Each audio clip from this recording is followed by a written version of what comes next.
موضوع گفتگو احکام مساجد۔ سب سے پہلے اس امر کی جانب توجہ دلائیں کہ مذہب اہل بیت میں مساجد کا بہت زیادہ احترام ہے۔ ایک عام تصور وہ یہ کہ شاید شیعوں کے یہاں مساجد نہیں ہوتی بلکہ امام بارگاہیں ہیں، یہ تصور بالکل غلط ہے۔ لیکن حقیقت یہ ہے کہ مذہب اہل بیت میں مساجد کا بہت زیادہ احترام ہے، اسی وجہ سے امام بارگاہ کو بنایا جاتا ہے۔ اب ممکن ہے کوئی سوال کرے کہ امام بارگاہ کو کیوں بنایا جاتا ہے، تو یہ ذہن میں رکھیں کہ نان مسلم کا مسجد میں آنا ممنوع ہے۔ اسی طریقے سے جس پر جنابت واجب ہو یا جس پر غسل حیض واجب ہو، یعنی جو خاتون عالم حیض میں ہیں وہ بھی مسجد میں داخل نہیں ہو سکتی۔ اسی طریقے سے کوئی ایسا کام نہ کیا جائے جس سے نماز جماعت یا نمازی ڈسٹرب ہوں، لہذا ان چیزوں کو مد نظر رکھتے ہوئے ہمارے یہاں ایک الگ جگہ بنائی جاتی ہے جسے کہا جاتا ہے امام بارگاہ۔ فرض کریں کہ ہمیں اسلام کی تعلیم کے لیے نان مسلمس کو بلانا ہے، کہاں بلائیں؟ مسجد میں تو ان کو بلا نہیں سکتے۔ ایک خاتون جو ہر روز آ رہی تھیں اور کسی اسلامی موضوع کو سیکھ رہی تھیں، اب اگر وہ عالم نجاست میں ہوں تو وہ مسجد میں تو نہیں آ سکتی۔ تو ان ساری چیزوں کو مد نظر رکھتے ہوئے ہمارے ہاں ایک الگ جگہ ہے تبلیغی کاموں کے لیے، خصوصاً مجالس امام حسین علیہ السلام کے لیے، کہ جس میں معاشرے کا ہر طبقہ ہر عالم میں آ سکتا ہے، اس جگہ کو کہا جاتا ہے امام بارگاہ۔ مسجد کے احکام میں سے ایک حکم یہ ہے کہ مسجد یا اس کی دیوار یا اس کی چھت یا اس کی کھڑکی، غرض یہ کہ اندرونی یا بیرونی کسی بھی حصے کو کہ جو مسجد کا مانا جائے اسے نجس کرنا حرام ہے۔ مسجد کی دیوار کے معنی یہ نہیں ہے کہ وہ دیوار کہ جو مسجد کے چاروں طرف ہوتی ہے اور جسے احاطہ کہا جاتا ہے۔ فرض کریں کہ ایک مسجد ہے، اس کے ارد گرد ایک کئی ہزار کلومیٹر میں ایک دیوار بنی ہے، وہ دیوار مراد نہیں ہے، بلکہ مسجد کے ارد گرد، یعنی اگر یہ مسجد ہے، یہاں ہم نماز پڑھتے ہیں، تو اس دیوار کو، اس چھت کو اور اس باہر کی دیوار کو بھی، کیونکہ مسجد کی دیوار مانی جاتی ہے، اسے نجس کرنا حرام ہے۔ یہی حکم ہے معصومین علیہ السلام کے حرم کا کہ اسے بھی نجس کرنا حرام ہے، اور اسی طریقے سے ہر وہ چیز کہ جو مسجد میں ہے اسے بھی نجس کرنا حرام ہے۔ اب اگر یہ نجس ہو جائے اور ہم پاک کر سکتے ہوں تو لازم ہے کہ ہم اسے خود پاک کریں، اور اگر ہم پاک نہیں کر سکتے، یعنی ہم فزیکلی طاقت نہیں رکھتے پاک کرنے کی، یا یہ کہ ہم پاک کرنے کی طاقت تو رکھتے ہیں لیکن وہاں پر پانی نہیں لا سکتے اور مسجد کا انتظام ہمارے ہاتھ میں نہیں، تو ایسی صورت میں ہم پر لازم ہے کہ جو جگہ مسجد یا حرم کی نجس ہوئی ہے اس کے بارے میں ہم انفارم کریں مسجد کی انتظامیہ کو کہ یہ جگہ نجس ہو گئی ہے، اب وہ اگر اسے پاک کر لیں تو کافی ہے۔ یا یہ کہ اگر مسجد نجس ہو گئی، ہم ہیں اور ہمارے ایک دو دوست ساتھ ہیں، ان دو دوستوں نے مسجد پاک کر لی، یہ بھی کافی ہے۔ اگر مسجد کی کوئی چیز نجس ہو جائے تو ہم نے عرض کیا کہ اس کا پاک کرنا واجب ہے، لیکن اگر وہ چیز ایسی ہو کہ پاک کرنے سے خراب ہو جائے، فرض کریں کہ ایسی چٹائی ہے ایک خاص میٹیریل کی کہ اگر اسے پاک کیا تو وہ پوری کی پوری ضائع ہو جائے گی، تو ایسی جگہ یا ایسے مورد میں جو جگہ نجس ہو گئی ہے اسے کاٹ کے الگ کر دیا جائے اور باقی چیز کو ضائع نہ ہونے دیا جائے۔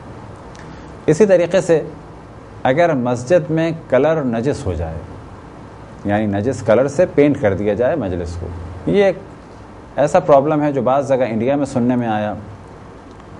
اور پاکستان میں بھی یہ پرابلم تھا جب تک کہ برش سور کے بالوں کے ہوتے تھے۔ اب ایک بڑی تعداد برشز کی ایسی ہے کہ جو نائلون کے ہیں یا کسی اور میٹیریل کے ہیں، لیکن ایک زمانہ ایسا تھا کہ سور کے بالوں کے بنے ہوئے برش استعمال ہوتے تھے، لہٰذا بعض دفعہ مسجد کی دیواریں یا دروازوں کو انہی برشوں کے ذریعے سے رنگا گیا۔ اب اگر مسجد ان برشز کے ذریعے سے پینٹ کی گئی تو یہ مسجد نجس ہے۔ لازم ہے کہ اس رنگ کو اگر پاک کیا جا سکے، فرض کریں چونا ہوا ہے تو اس پہ ہم پر یا جاری پانی اتنا ڈالیں کہ وہ اندر تک پہنچ جائے، لیکن اگر وہ پلاسٹک پینٹ ہے، واٹر کلر ہے، تو لازم ہے کہ اسے کھرچا جائے، کھرچنے کے بعد دیواروں کو پاک کیا جائے۔ اسی طرح سے اگر مسجد نجس ہو جائے، ایک آدھ واقعہ سننے میں آیا کہ کبوتر یا پرندہ پنکھے سے ٹکرایا اور اس کا خون مسجد کی دیواروں پہ لگا. اب کیا کیا جائے؟ کیا خون پر وائٹ واش کر دیا جائے؟ تو کہا جائے گا مسجد نجس تھی، اس کا پاک کیا جانا واجب ہے. اب اگر آپ کو وائٹ واش کرنا ہے تو پہلے اس خون کو کھرچنا ہوگا. اب اس خون کو کھرچنے کے دو طریقے ہیں، یا تو پورا رنگ آپ کھرچ دیں، یا یہ کہ جہاں پر خون لگا ہے اس جگہ کو کھرچیں، اس خون کو ہٹا دیں. اگر وہ خون فقط رنگ کے اوپر ہے اور آپ نے اسے کھرچا تو یقین ہو گیا کہ دیوار پاک ہے، تو یہاں پر اب دیوار کو پاک کرنے کی ضرورت نہیں. لیکن اگر یہ خون دیوار تک پہنچ چکا ہے تو کہا جائے گا اس خون کو کھرچ کے ہٹا دیں اور اب دیوار کو پاک کریں، اور اس کے بعد مرحلہ آئے گا وائٹ واش کرنے کا. خداوند تبارک و تعالیٰ سے دعا ہے کہ مملکت حجاز کے مفتیوں کو طہارت و نجاست سمجھنے کی توفیق عطا فرمائے. ایک دفعہ خود ہم نے 97 میں اس عالم میں مسجد الحرام کو دیکھا کہ آج تک دل گریا کرتا ہے.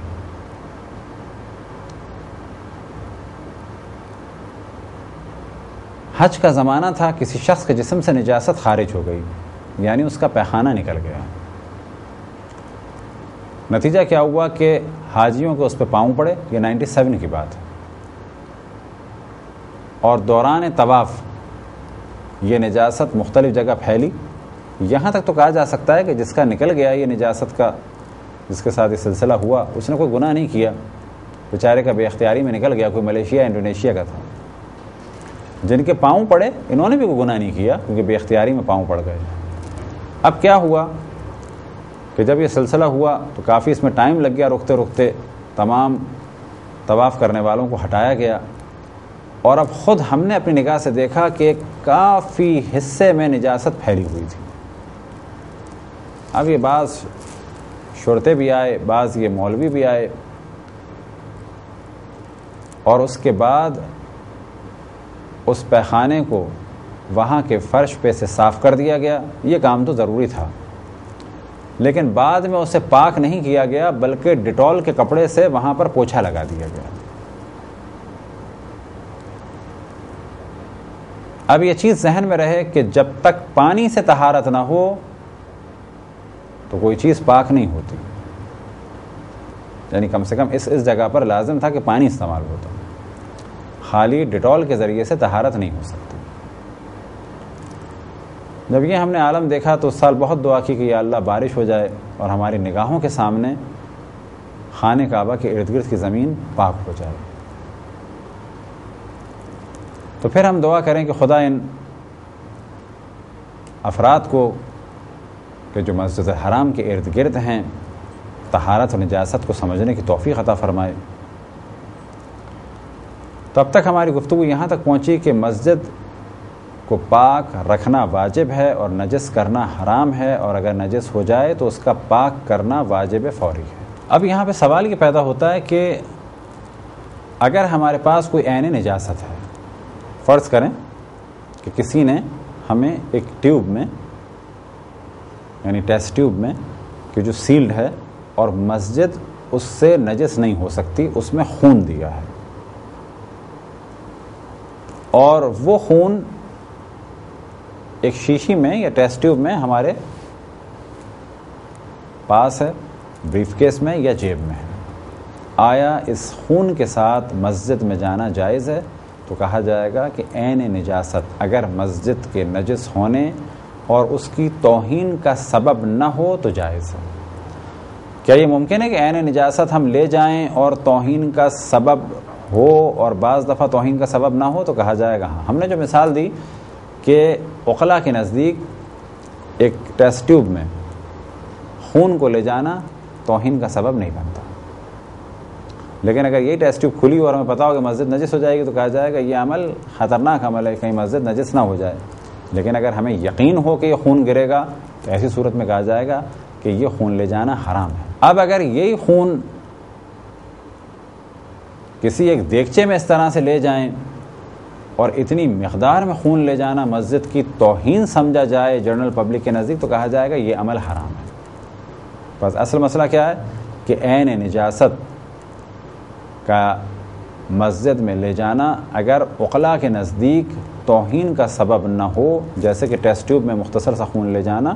تو اس صورت میں کوئی حرج نہیں ہے۔ مسجد کی صفائی و ستھرائی کا خیال کیا جائے، مسجد کی تزئین و آرائش بھی ہو، اور ہر دور کے زمانے میں جو بھی بنانے کا طریقہ ہے اور اس کی خوبصورتی کا بھی خیال رکھا جائے، لیکن چند چیزوں کی جانب توجہ رہے، اور ان میں سے ایک یہ کہ مسجد کی آرائش سونے کے ذریعے سے نہ ہو۔ اب ممکن ہے آپ کے ذہن میں سوال آئے کہ سونے کے ذریعے سے مسجد کی آرائش کیا حرام ہے؟ تو جواب یہ ہے کہ مختلف روایات کو مد نظر رکھتے ہوئے جو نتیجہ مراجع الزام نے نکالا ہے، تو عام طور پر احتیاط یہ ہے کہ اس سے بچا جائے، یعنی سونے کے ذریعے سے، گولڈ کے ذریعے سے مسجد کی آرائش نہ ہو۔ اب کچھ مراجع فرماتے ہیں کہ احتیاط واجب ہے، اور کچھ مراجع الزام فرماتے ہیں کہ بنا بر احتیاط مستحب۔ اسی طریقے سے مسجد کی آرائش اور زیبائش مجسموں کے ذریعے سے یا ذی روح حیوان کے ذریعے سے نہ ہو۔ ذی روح حیوان سے مراد یعنی انسان اور جانوروں کی تصاویر سے نہ ہو۔ اب اگر یہ آرائش کسی اور طریقے سے ہو تو جائز ہے، البتہ یہاں پہ بھی اصل موضوع یہ ہے کہ مسجد کی آرائش خضوع و خشوع میں کمی کا سبب نہ بنے۔ لہذا بعض علماء حتیٰ یہاں تک توجہ دلاتے ہیں کہ اگر جانماز یعنی سجادہ بھی اگر بہت زیادہ خوبصورت اور جالب توجہ ہو، اور دوران نماز انسان کی توجہ اللہ سبحانہ و تعالیٰ سے ہٹا کر اپنی جانب جلب کر لے، تو اس قسم کی جانماز اور سجادے سے بھی بچا جائے تو بہتر ہے، البتہ حرام نہیں ہے، بہتر ہے، کیونکہ نماز میں سب سے زیادہ توجہ اس امر کی جانب رکھنی ہے کہ انسان دنیا و ما فیہا سے منقطع ہو کر اللہ سبحانہ و تعالیٰ کی جانب متوجہ رہے۔ اگر مسجد نمازیوں کے اعتبار سے چھوٹی پڑے، یا یہ کہ اس کی کنسٹرکشن بہت زیادہ خراب ہو چکی ہو، تو کیا اسے توڑا جا سکتا ہے؟ تو پہلے اس مرحلے کی جانب توجہ رہے کہ مسجد کو ختم نہیں کیا جا سکتا، اور نہ ہی مسجد کو بیچا جا سکتا ہے۔ مسجد کو توڑ کر تعمیر کی ضرور کیا جا سکتا ہے۔ مثال کے طور پہ پہلے ہال چھوٹا تھا، نمازیوں کی تعداد زیادہ تھی، اب بڑے ہال کی ضرورت ہے،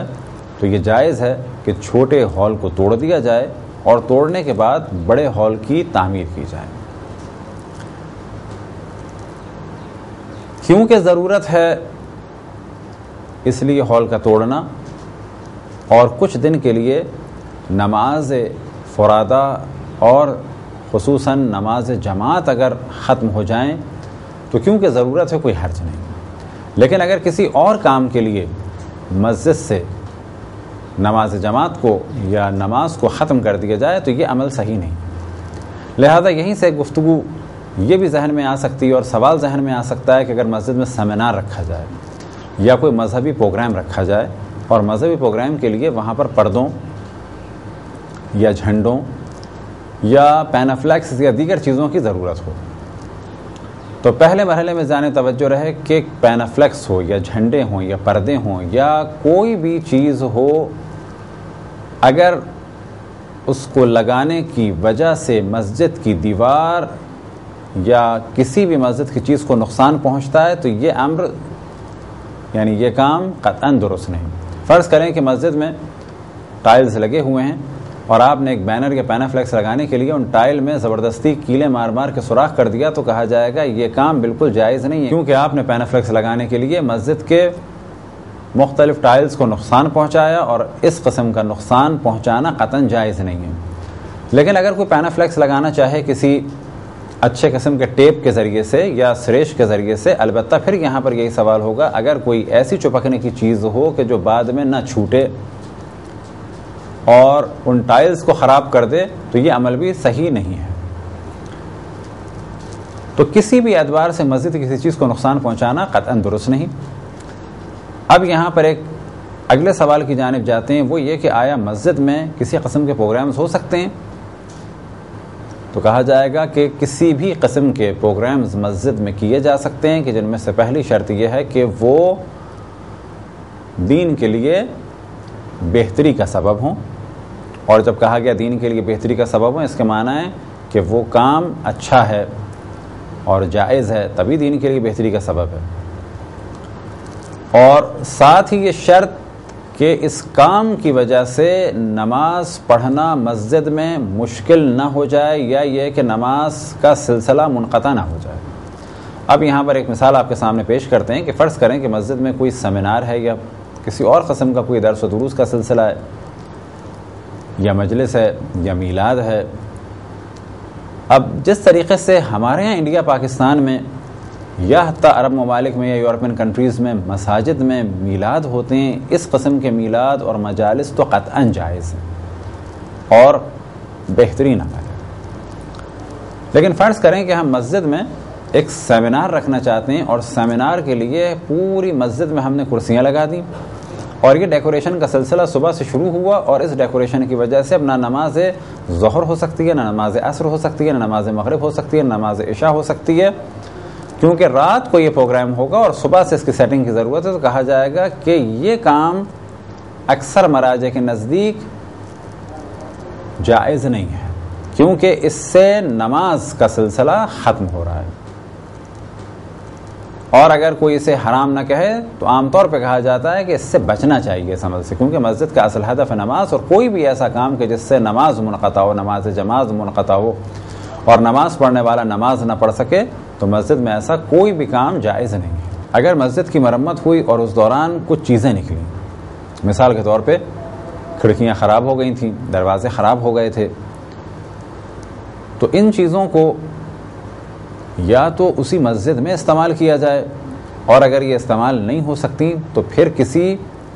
اور مسجد میں اس کو استعمال کیا جائے،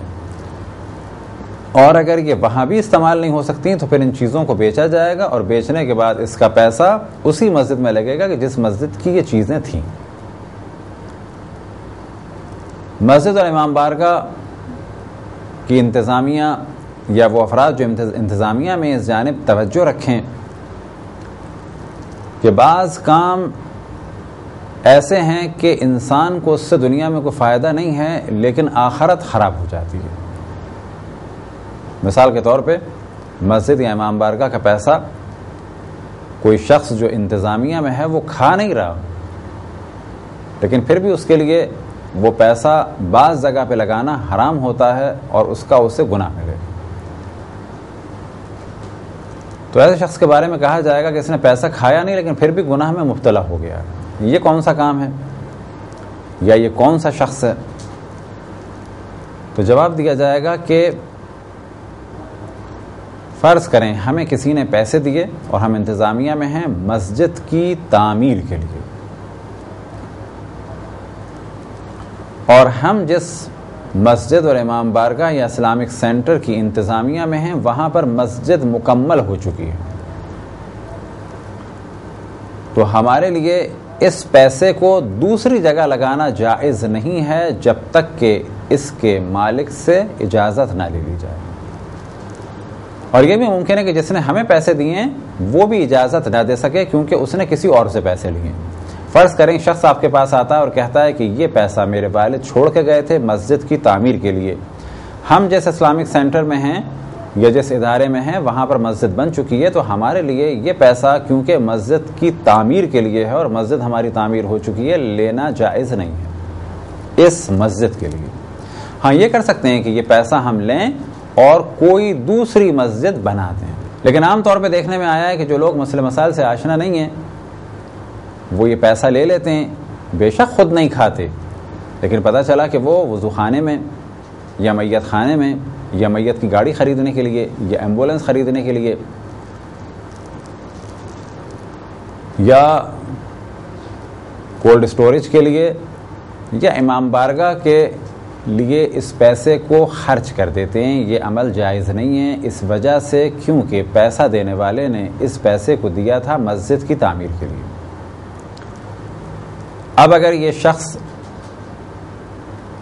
جس نے ہمیں پیسہ دیا ہے اس پیسے کا مالک تھا تو ہمیں اسے بتانا چاہیے کہ یہ جو آپ پیسے لائے ہیں مسجد کی تعمیر کے لیے، اگر یہ پیسے آپ کے ہیں تو آپ ہمیں اجازت دیں کہ اس پیسے کو بجائے مسجد کے ہم اپنے پروجیکٹ کے دیگر کاموں میں لگا دیں. اب اگر یہ اجازت دیتا ہے تو ہمارے لیے اس پیسے کو دوسرے کام میں لگانا جائز ہوگا. اور اگر یہ پیسے کسی اور کے ہیں تو ہم اسے کہیں گے کہ آپ اس شخص سے اجازت لیں کہ ہم اپنے ادارے کے دوسرے کام میں پیسہ لگانا چاہتے ہیں کیونکہ ہماری مسجد کی تعمیر تو ہو چکی ہے. ہاں، لیکن اگر کسی نے پیسہ دیا ہے مسجد میں خرچ کرنے کے لیے، تعمیر کا موضوع الگ ہے، خرچ کا موضوع الگ ہے، تو اس پیسے کو ہم پر لازم ہے الگ رکھیں، الگ حساب رکھیں اس کا کہ یہ پیسہ خرچ ہوگا مسجد پر. اب مسجد پر کیسے خرچ ہو سکتا ہے؟ اس کی صفائی، اس کی ستھرائی، اس پہ وائٹ واش پر. اسی طریقے سے وہاں پر پنکھے یا بلبس کی یا ساؤنڈ سسٹم کی ضرورت ہے. بس جو بھی کام مسجد کا ہے اسے وہاں پر خرچ کر سکتے ہیں. اب یہاں بھی ایک واضح فرق ذہن میں رکھیں کہ اگر کسی نے کہا ہے کہ اس سے ایک نئی مسجد بنے گی یا یہ کہ اس سے مسجد کی چھتیں یا دیواریں بنیں اور وہ پیسہ ہم ساؤنڈ سسٹم پہ لگا دیتے ہیں اپنی مسجد میں، تو یہ عمل بھی جائز نہیں ہے کیونکہ دینے والے نے ہمیں دیا ہے دیواروں اور چھت کے لیے. تو سب سے بہتر طریقہ یہ کہ جب ہم کوئی پروجیکٹ اناؤنس کریں اور لوگوں سے ڈونیشن مانگیں تو بہت واضح طریقے سے اس جانب توجہ دلائیں کہ یہ پیسہ ہم اس پروجیکٹ کے لیے مانگ رہے ہیں. اس میں مسجد اور امام بارگاہ کے ارد گرد دیوار بھی ہوگی، مسجد بھی ہوگی، امام بارگاہ بھی، میت خانہ بھی، ممکن ہے کہ مدرسہ بھی ہو، مؤذن کا گھر بھی ہو، عالم دین کا گھر بھی ہو، اسی طریقے سے کوئی لائبریری ہو، بس کے لیے گیراج ہو. اس پروجیکٹ میں ہزار چیزیں ہو سکتی ہیں، لیکن ہمیں مانگنا چاہیے کس عنوان سے کہ آپ سے ہم ڈونیشن مانگ رہے ہیں اس پروجیکٹ کے لیے، یعنی کہیں بھی اس پیسے کو لگا دیں گے اس پروجیکٹ کو مکمل کرنے کے لیے. اب اگر کوئی کہتا ہے کہ یہ میں نے پروجیکٹ کے لیے پیسے دیے ہیں تو ہمارے لیے جائز ہیں، چاہے غسل خانے میں لگائیں، چاہے وضو خانے میں لگائیں، چاہے میت خانے میں لگائیں، چاہے میت کے سرد خانے میں لگائیں، چاہے وہاں کی گرینری پر خرچ کریں، چاہے وہاں کے سیکیورٹی سسٹم پہ خرچ کریں، چاہے وہاں کے ساؤنڈ سسٹم پہ خرچ کریں. لیکن اگر کسی نے کسی خاص کام کے لیے دیے تو پھر بغیر اس کی اجازت کے اس پیسے کو دوسرے کام میں نہیں لگا سکتے. جو حالات دنیا بھر میں چل رہے ہیں خصوصاً پاکستان میں، تو اس جانب توجہ رکھیں کہ کبھی بھی دشمن کی جانب سے کوئی چھیڑ چھاڑ ہو، فتنہ ہو تو ہمارے جوان اس بات کو جان لیں کہ کسی کو بھی نقصان پہنچانا جائز نہیں ہے. مثال کے طور پہ کوئی واقعہ ہو گیا تو عام افراد کی گاڑیوں کے شیشے توڑنا جائز نہیں، انہیں پریشان کرنا جائز نہیں. اسی طریقے سے ریئیکشن کے طور پہ کسی کی بھی عبادت گاہ کو نقصان پہنچانا، خصوصاً مسجد کو نقصان پہنچانا قطعاً حرام ہے، کیونکہ مسجد نہ شیعہ ہوتی ہے نہ سنی ہوتی ہے. مسجد اللہ سبحانہ و تعالیٰ کا گھر ہے، اور یہ جو ہم نے احترام بتائیں یہ ہر مسجد کے ہیں. اس کا تعلق فقط اس مسجد سے نہیں ہے کہ جس مسجد میں شیعہ عالم دین کی اختتام نماز ہو رہی ہو، بلکہ ان تمام مسائل کا تعلق تمام مساجد سے ہے، چاہے وہاں پر امام جماعت شیعہ ہو، چاہے دیوبندی ہو، چاہے بریلوی ہو، اور چاہے اہل حدیث ہو، یا مسلمانوں کے دیگر فرقوں میں سے کسی بھی فرقے کا ماننے والا ہو. مستحب ہے کہ مسجد میں جھاڑو دی جائے، مسجد کی صفائی کی جائے، مسجد کا خیال کیا جائے، مسجد کو خوشبو سے معطر کیا جائے. اسی طریقے سے مسجد میں روشنی کی جائے. سابقہ دور میں روشنی کے لیے اہتمام چراغوں سے ہوتا تھا، لہذا کچھ لوگ منتیں مانتے تھے کہ ہمارا اگر یہ کام ہو گیا تو مسجد میں چراغ جلائیں گے. یہ بالکل ایسا ہے جیسے آج کوئی منت مانے کہ اگر ہمارا یہ کام ہو گیا تو مسجد میں ایک ٹیوب لائٹ یا ایک بلب لگائیں گے. لیکن آج کے دور میں کسی کونے میں جا کر ایک موم بتی جلا کر مسجد کے فرش کو اور دیوار کو خراب کرنا قطعاً صحیح عمل نہیں ہے. یہ کونے میں جا کے چراغ جلانا وہ چراغ جلانا نہیں ہے جو سابقہ دور میں ہوتا تھا روشنی کے لیے، بلکہ آج اگر کوئی منت مانے تو یہ منت مان سکتا ہے کہ اگر میرا یہ کام ہو گیا تو مجھ پر لازم ہے کہ میں اللہ سبحانہ و تعالیٰ کے لیے مسجد میں ایک بلب لگاؤں گا یا ایک فانوس لگاؤں گا یا ایک ٹیوب لائٹ لگاؤں گا، یا یہ کہ مسجد میں بجلی کے بل کے لیے اتنے پیسے دوں گا، یا یہ منت مانے کہ اس دفعہ مسجد کے بجلی کے بل کو میں ادا کروں گا۔ لیکن بعض جگہ دیکھنے میں آیا کہ مسجد کے کسی کونے میں جا کر موم بتیاں جلا دی جائیں اور اس کے بعد نتیجہ کیا ہو کہ مسجد کا پورا کونا سیاہ ہو جائے، زمین کا رنگ بدل جائے، ہر جگہ موم پھیل جائے، وہ جگہ بیٹھنے کے قابل نہ رہے۔ یہ عمل قطعاً مسجد کے احترام کے منافی ہے فی الحال آج کے دور میں۔ سابقہ دور میں کچی مساجد تھیں، وہاں پر روشنی کے لیے چراغ جلانے کی خاص جگہیں تھیں، اس کی نیت اور اس کا ہدف الگ تھا۔ آج اس قسم کے کاموں سے بچا جائے تو بہتر ہے۔ مسجد کے مستحبات میں سے ایک مستحب یہ ہے کہ جب داخل ہوں تو سیدھا قدم رکھیں اور جب نکلیں تو الٹا قدم لیں، یعنی داخل ہوتے وقت رائٹ اور نکلتے وقت لیفٹ قدم مسجد سے باہر رکھیں۔ یہ بالکل برعکس ہے آداب بیت الخلاء یعنی ٹوائلٹ کے، کیونکہ وہاں پر مستحب ہے کہ ٹوائلٹ میں جاتے ہوئے الٹا قدم رکھیں اور نکلتے ہوئے سیدھا قدم رکھیں۔ جیسا کہ ہم نے پہلے بیان کیا کہ مسجد کی صفائی ستھرائی، وہاں پہ اگر جالے ہیں تو ان کو صاف کرنا، جھاڑو دینا، مسجد کے دروازے کھولنا، کسی بھی قسم کی خدمت مسجد کے لیے انجام دی جائے، یہ عمل اسلام میں پسندیدہ عمل قرار دیا گیا ہے۔ مسجد میں اذان دینا ایک مستحب عمل ہے اور اس عمل کی اسلام میں بہت زیادہ تعریف ہوئی ہے۔ اسی طریقے سے مستحب ہے کہ مسجد اگر کوئی نماز کے لیے جاتا ہے تو پہلے جائے اور دیر میں نکلے، البتہ پہلے اور دیر کا دار و مدار اس شخص کی اپنی مصروفیات اور واجبات پر ہے۔ مسجد کے آداب میں سے ایک ادب یہ ہے کہ جب بھی کسی بھی مسجد میں جائیں کم سے کم 2 رکعت نماز ضرور پڑھیں۔ اب اگر کسی نے اپنی فجر کی 2 رکعت نماز پڑھ لی تو کافی ہے، لیکن اگر کوئی گیا ہے کسی اور کام سے، مثال کے طور پہ کسی مجلس یا کسی اور کام کے لیے گیا ہے، تو مستحب ہے کہ 2 رکعت نماز تحیت مسجد پڑھیں۔ اب اگر 2 رکعت نماز تحیت مسجد پڑھنی ہو اور دوسری جانب ہم یہ جانتے ہیں کہ ہماری کچھ نمازیں قضا ہیں، تو بہتر یہ ہے کہ یہ کوئی اپنی قضا نماز پڑھ لے۔ فرض کریں کہ 2 رکعت نماز فجر پڑھ لے یا 4 رکعت نماز ظہر پڑھ لے، 2 رکعت ہو یا 4 رکعت ہو، اصل موضوع یہ ہے کہ جب بھی مسجد جائے بغیر نماز کے باہر نہ نکلے، یہ عمل مستحب ہے۔ مسجد میں باتیں کرنا یا دوران نماز جب نمازیوں کو مشکل ہو، خصوصاً اس وقت باتیں یا اعلان کرنا، یہ عمل مکروہ ہے، یعنی بہتر ہے کہ اس عمل سے بچا جائے۔ اگر یہ باتیں دین کے لیے ہوں، یعنی واعظ اور نصیحت ہو رہی ہو یا دین کو سمجھایا جا رہا ہو،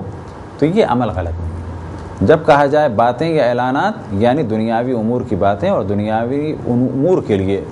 اعلانات کرنا، لیکن کب کہ جب نمازی ڈسٹرب ہو رہے ہیں۔ لیکن اگر 2 نمازوں کے بیچ میں ہے، جیسے کہ نماز جمعہ میں اعلان کیا جاتا ہے، اس وقت ان اعلانات سے نمازی کی نماز ڈسٹرب نہیں ہوتی۔ ایسے بچے جو طہارت اور نجاست نہیں جانتے اور احتمال یہ ہے کہ ان کے ذریعے سے مسجد نجس ہو جائے گی، یا یہ کہ ایسے بچے کہ جن کے جانے سے نماز ڈسٹرب ہوتی ہو، نمازیوں کو پرابلم ہوتا ہو، ایسے بچوں کو لے جانا یا آنے دینا مکروہ ہے، یعنی اگر ان کو نہ لے جایا جائے تو بہتر ہے، لیکن اگر لے جائیں تو کوئی حرج نہیں۔ اسی طریقے سے مکروہ ہے کہ دیوانے کو مسجد میں داخل نہ ہونے دیا جائے، البتہ کون سا دیوانہ؟ وہ دیوانہ کہ جو یا نماز اور نماز جماعت میں مخل ہوگا، یا یہ کہ وہ مسجد کو یا کسی چیز کو نجس کر دے گا یا مسجد کو یا اس کی چیزوں کو نقصان پہنچائے گا۔ لیکن اگر ایک ایسا شخص ہو کہ وہ عقل و شعور تو نہیں رکھتا لیکن اور دیگر نقصانات نہیں ہیں، تو اس میں اتنا مذائقہ نہیں، لیکن پھر بھی عموماً جو فتوے